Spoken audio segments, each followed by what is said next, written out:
네, 문재인 대통령이 잠시 후인 오전 10시 어제 극비리에 이루어진 김정은 북한 국무위원장과의 정상회담 결과를 발표합니다. 네, 한 달 만에 전격적으로 다시 열린 남북 정상회담에서 어떤 대화가 오갔을지 관심이 쏠리는데요. 청와대에 나가 있는 취재기자 연결합니다. 이재동 기자.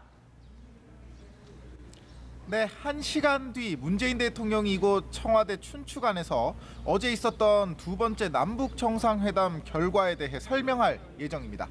문 대통령의 직접 발표를 앞두고 이곳 청와대는 이른 오전부터 매우 분주한 모습입니다. 사전에 등록된 취재진을 제외하고는 기자회견장 출입을 철저히 통제하고 있고 폭발물 탐지견이 춘추관을 돌아다니기도 했습니다. 조금 전부터는 기자회견장에 취재진의 입장이 시작됐는데요. 앞서 윤영찬 청와대 국민소통수석은 어제 저녁 남북 정상회담 개최 소식을 전하며 남북 양측의 합의에 따라 문 대통령이 직접 회담 내용에 대해 밝힐 것이라고 말했습니다. 윤 수석은 어제 만남에서 두 정상이 4.27 판문점 선언 이행과 북미 정상회담의 성공적 개최를 위해 허심탄회하게 의견을 교환했다고 밝혔는데요.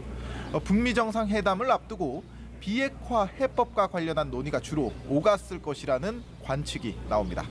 당초 다음 달 12일 싱가포르에서 열릴 예정이었던 북미 정상회담은 사흘 전 도널드 트럼프 미국 대통령의 취소 선언으로 성사 여부가 불투명해진 상황입니다.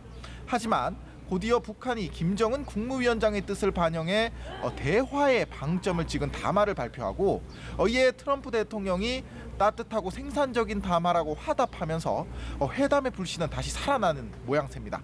이런 상황에서 전격적으로 이뤄진 남북 정상회담은 북미 대화의 동력을 살려나가겠다는 두 정상의 의지를 강조한 것으로 풀이되고 있어 잠시 뒤 문 대통령의 발표 내용에 관심이 집중되고 있습니다. 네, 한편 북한도 어제 남북 정상회담 개최 소식을 보도했다고요.